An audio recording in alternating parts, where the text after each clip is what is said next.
एक बार फिर से स्वागत है हमारे स्टडी चैनल RSP पर। साथियों, आप सभी के लिए सारे प्रीवियस ईयर में पूछे गए क्वेश्चंस लाए हैं और यह वीडियो अच्छा लगे तो साथियों चैनल को सब्सक्राइब कर बेल आइकन को दबाना ना भूलें। चलिए क्वेश्चन को स्टार्ट करते हैं। पहला नंबर क्वेश्चन है, दास प्रथा का उन्मूलन किस वायसराय ने किया था? दास प्रथा का उन्मूलन किस वायसराय ने किया था? लॉर्ड एलनबरो ने किया था। अगला नंबर क्वेश्चन है, सर्वाधिक प्रतिभावान वैज्ञानिक, इंजीनियर, गणितज्ञ, विद्वान, कलाकार, शिल्पकार, महान संगीतकार भी थे। कौन से वैज्ञानिक थे? वो लियोनार्डो दा विंची थे। अगला नंबर क्वेश्चन है, किस व्यक्ति ने गांधी जी के नमक सत्याग्रह की तुलना नेपोलियन की पेरिस यात्रा से की थी? ये सुभाष चंद्र बोस ने की थी। अगला नंबर क्वेश्चन है,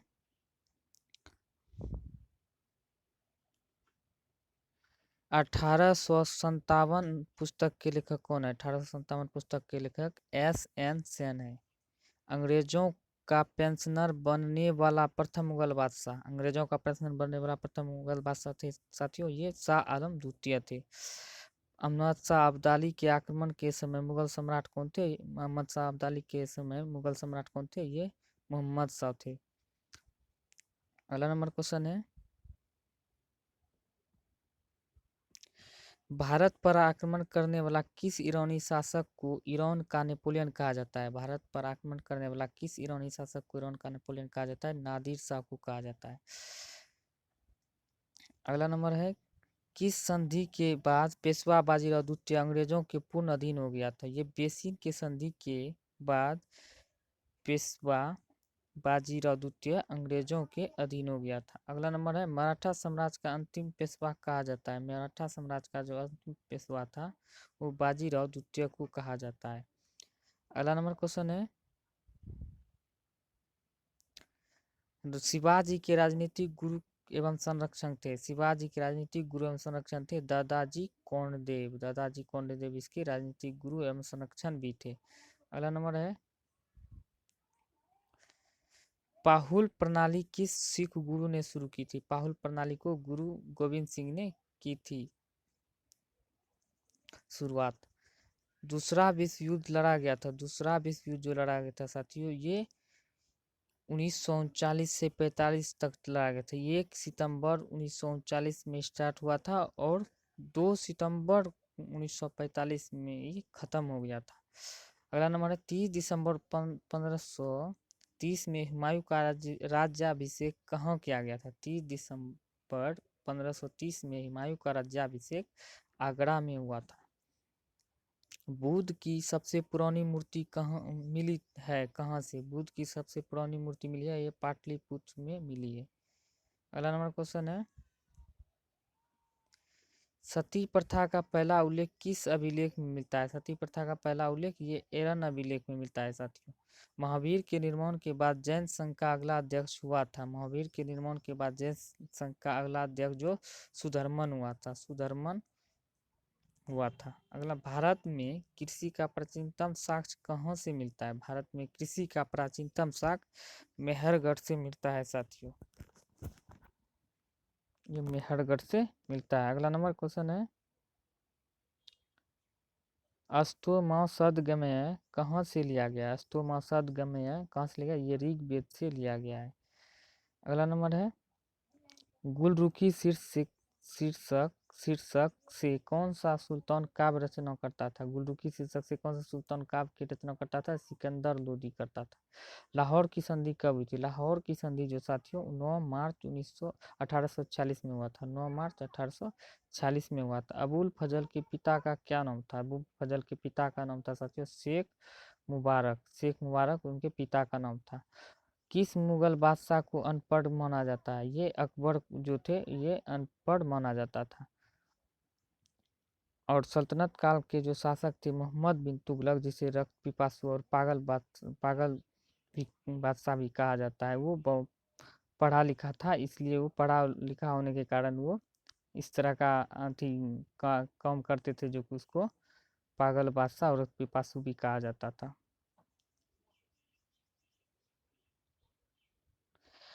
किस मुगल शासक की मृत्यु के बाद फौजदार का पद वंशानुगत हो गया था? किस मुगल शासक की मृत्यु के बाद फौजदार का पद वंशानुगत हो गया था? औरंगजेब के समय से मृत्यु के बाद जो इसका पद जो था वंशानुगत हो गया था साथियों। मुगलों के अधीन प्रचलित मनसबदारी व्याख्याओं की उत्पत्ति कहाँ से हुई?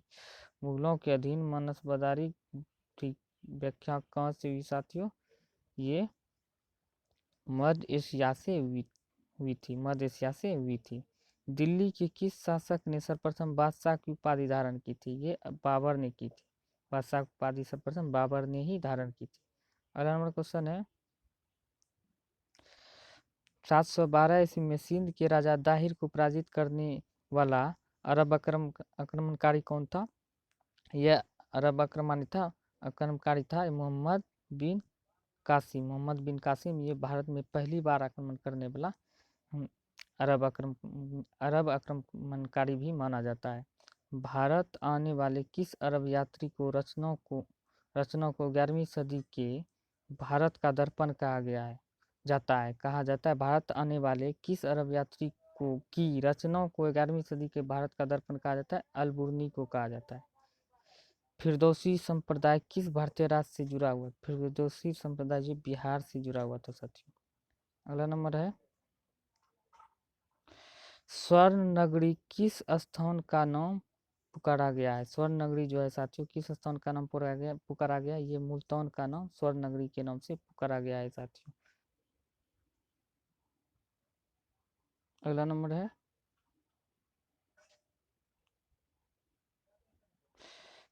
किस आयोग ने अंतर्राज्यीय परिषद की गठन की सिफारिश की थी? किस आयोग ने? ये सरकरिया आयोग ने अंतर्राज्यीय परिषद के गठन का सिफारिश की थी।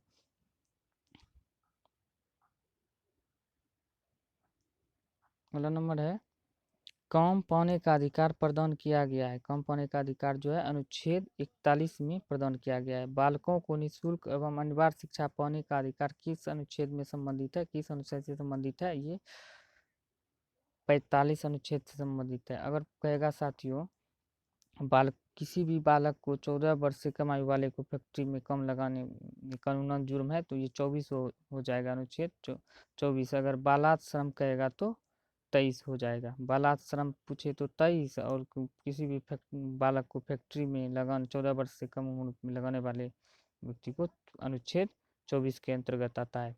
अगला नंबर है आर वेंकट रमन कब से कब तक भारत के राष्ट्रपति रहे हैं? तो ये 1984 से लेकर 87 तक रहे हैं और 3 साल का कार्यकाल इन्होंने पूरा किया था। अगला नंबर है ब्रिटिश प्रधानमंत्री इटली ने भारत को सत्ता सौंपने की घोषणा किस तिथि को की थी? सत्ता सौंपने की घोषणा किस तिथि को की थी? 20 फरवरी 1947 में कर दी गई थी। अगला नंबर है किस लोकसभा अध्यक्ष की मृत्यु पद पर रहते हुए हो गई थी? किस लोकसभा के अध्यक्ष की मृत्यु पद पर रहते हुए हो गई थी? GMC बालयोगी का जो है लोकसभा अध्यक्ष था जो पद पर रहते हुए इनकी मृत्यु हो गई थी। उच्च न्यायालय के न्यायाधीशों के लिए योग्यता का वर्णन है। उच्च न्यायालयों के न्यायाधीशों के लिए योग्यता का वर्णन अनुच्छेद 217 में मिलता है साथियों। भारतीय गणतंत्र का संवैधानिक अध्यक्ष कौन होता है? भारतीय गणतंत्र का संवैधानिक अध्यक्ष राष्ट्रपति होता है और वास्तविक पूछे तो वास्तविक अध्यक्ष जो होता है वो प्रधानमंत्री होता है। अगला नंबर है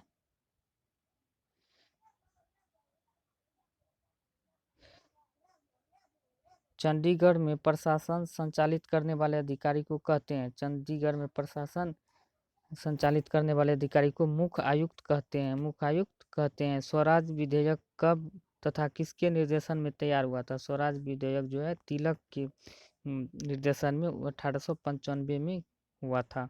किस अधिनियम के लगभग 75% अंशों को भारतीय संविधान में शामिल किया गया है? 1935 भारत के 1935 अधिनियम के तहत 75 अंशों को भारतीय संविधान में शामिल किया गया है। भारत का संविधान सहकारी परिसंघीय संविधान है, यह कथन किसने कहा था? यह कथन ऑस्टिन ने कहा था।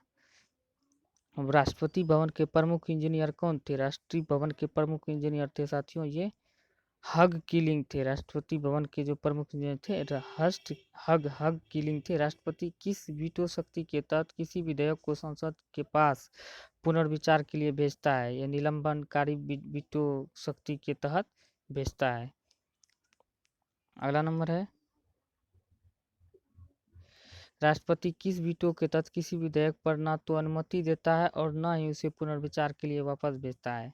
ये जेबी वीटो के तहत जो है ना साथियों, पॉकेट वीटो जिसे कहते हैं, इसी के तहत ना तो पुनर्विचार के लिए अनुमति देता है ना ही किसी के बाद भेजता है। यह जेबी वीटो का प्रयोग सर्वप्रथम ज्ञानी जैल सिंह ने किया था, जो राष्ट्रपति थे, और वह पोस्ट ऑफिस के विरुद्ध किया गया था जेबी वीटो का पहली बार प्रयोग। अगला नंबर है,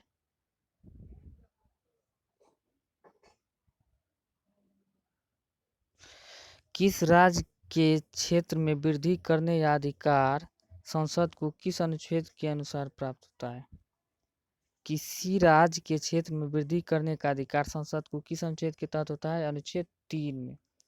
किसी राज्य में वृद्धि करने और परिवर्तन करने का अधिकार 3 में होता है साथियों। दिल्ली विश्वविद्यालय का पदन कुलपति होता है, तो दिल्ली विश्वविद्यालय का पदन कुलपति होता है, उपराष्ट्रपति होता है।